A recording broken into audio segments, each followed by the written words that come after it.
tugiye kuba twavuga ku nzozi zikunda kuba zagarukaho n'abantu benshi cyane bagiye batandukanye. Izo nzozi nta zindi, ni inzozi zo kurota uri kurya. Ese bisobanuye iki? Hari abantu bajya bavuga yuko izi nzozi ari nziza cyangwa se kurota uri kurya ari byiza, abandi bakavuga yuko kurota uri kurya ari bibi. None se wowe ubyumva ute?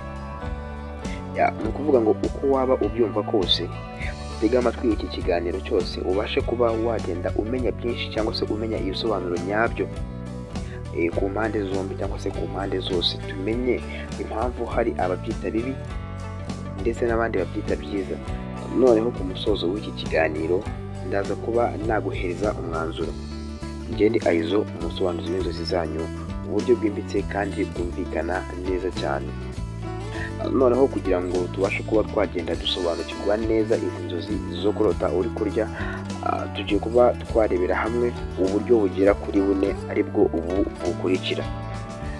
Turaza kuba twahera ku myemerere ya kera turebe icyo babivugagaho, twongere turebe ubumenyi bw'imitekerereze icyo busobanura kuri izi nzozi zo kurota uri kurya. Nyuma nabwo twongere turebe ku myemerere ya gikristu icyo bavuga kuri izi nzozi zo kurota uri kurya. Icya nyuma turabasha kuba twarebera hamwe icyo bivuze mu buzima bwacu bwa buri munsi, tumenye ibisobanuro. Kanda subscribe wowe mushyashya, ndetse nawe usanzwe ugenzure urebe ko wamaze kuba wayikanda. Nusanga wamaze kuba wayikanda rero wibuke kuba wasangiza cyangwa se washaringa ino video igere ku bantu benshi bagiye batandukanye, kugira ngo nabo babashe kugenda bamenya byinshi ku nzozi bagenda barota.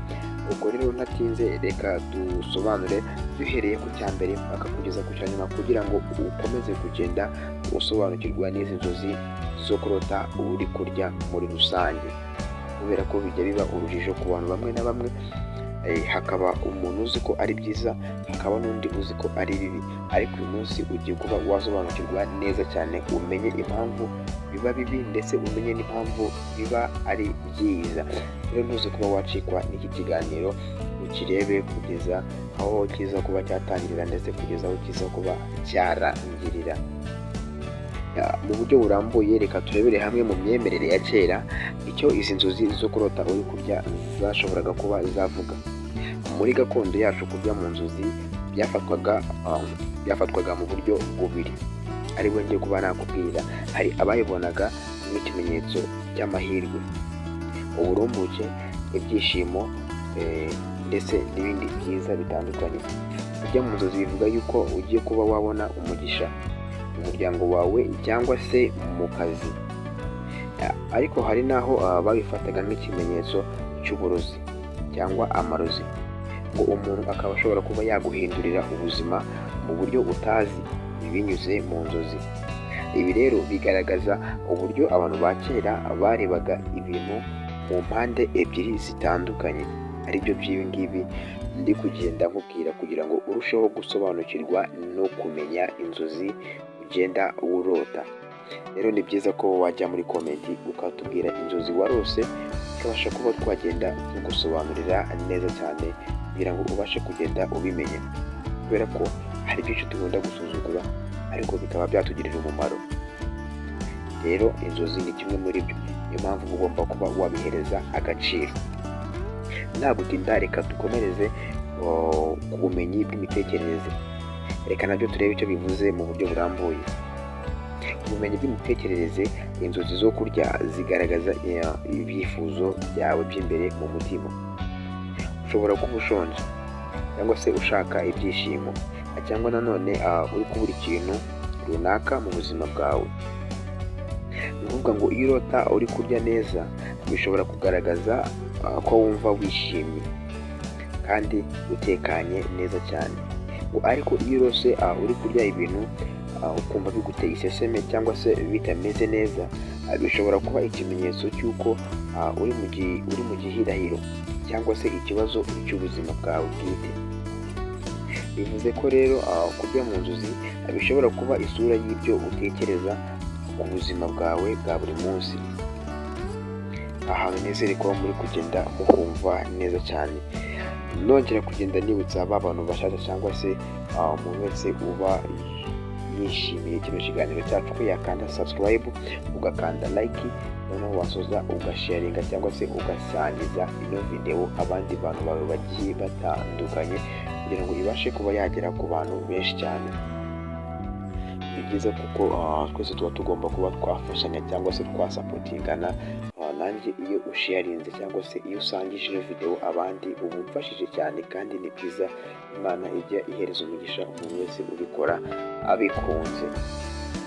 Rero wifuza kuba wamvugisha cyangwa se watera inkunga kino kiganiro cyacu, wabikora kuri nimero yacu 0784477754. ni nayo nimero ya WhatsApp ushobora kuba wambonaho igihe cyose, uranyandikira nkahita ngusubiza direct iyo hari video wifuza kuba wasobanuza ariko bijyanye n'inzozi, cyangwa se wifuza kuba watera inkunga ikiganiro cyacu. Noneho nta gutinda nabwo, reka turebere hamwe mu myemerere ya gikristu, turebe icyo izi nzozi zo kurota uri kurya bishatse kuba byavuga mu buryo burambuye. Aha niho usanga impaka nyinshi cyane.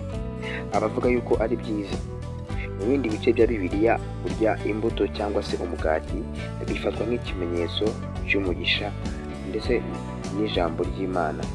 Bivuze yuko Imana ishobora kuba iri kukwereka ko ugiye kugaburirwa mu buryo bw'umwuka ndetse no mu buryo bw'umubiri. Abavuga yuko ari bibi, hari inyigisho za deliverance zivuga ko kurya mu nzozi bishobora kuba ikimenyetso cy'ibigeragezo cyangwa se cy'imbaraga mbi zishobora kuguca intege. Bavuga ko kandi bishobora kuba ari umwanzi ushaka kukuzirika mu buzima bwawe.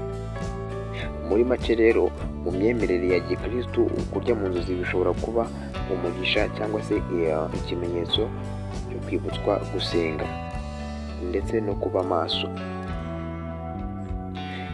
Nimba rero tugiranye kuri uyu munota, ndizera ko uri kugenda usobanukirwa byinshi kuri izi nzozi zo kurota uri kurya. Noneho tudatinze, reka turebere hamwe mu buzima bwa buri munsi icyo bishatse kuba byasobanura cyangwa se byagaragaza. Hari igihe kurya mu nzozi nta kindi bisobanura uretse kuba warushonje cyangwa se ukaba watekerezaga ibiryo mbere yo gusinzira. Ibyo ngibyo rero bikaba byatuma ushobora kuba warota izi nzozi mu gihe waba uryamye. Nizere ko muri kugenda mubyumva ubuzima bwa buri munsi icyo biba bishatse kuba byasobanura. Umubiri wawe cyangwa se umubiri wacu ushobora guhuza ibyo twibwira n'ibyo tubona mu nzozi. Noneho reka turebere hamwe umwanzuro kuri izi nzozi zo kurota uri kurya. Ubwo rero bavandimwe, inzozi zo kurota uri kurya ni inzozi zifite ibisobanuro bibiri. Bishobora kuba byaba byiza nk'umugisha, umusaruro, ibyishimo, cyangwa se bikaba ikimenyetso cyo kwitonda no gusenga kugira ngo wirinde ibigeragezo bigiye bitandukanye. Icy'ingenzi ni kwitondera amarangamutima wagize mu nzozi. Niba byari byiza cyane, umva ko ari umugisha cyangwa se ari imigisha. Niba byari bibi kandi ifatemo ubutumwa bwo gusenga no gusaba Imana kuyobora inzira zawe. Uko ni nako ndi kugenda ngana ku musozo, nongera gushimira umuntu tuba twabanye guhera ikiganiro gitangiye kugeza aho kiba kirangiriye. Uraba agaciro cyane. Iyi ngiyi ugenzure ko wakanze subscribe niba ubona ibiganiro byacu ari byiza cyane, ugira amasomo bivanamo kugira ngo ujye ubasha kuba wabona n'ibindi. Urakanda subscribe, noneho usharinge cyangwa se usangize ino video abandi bantu benshi bagiye batandukanye. Ibyo bizagufasha kujya ubona ikiganiro mu bantu ba mbere hano. Ndabakunda. Hasta la vista.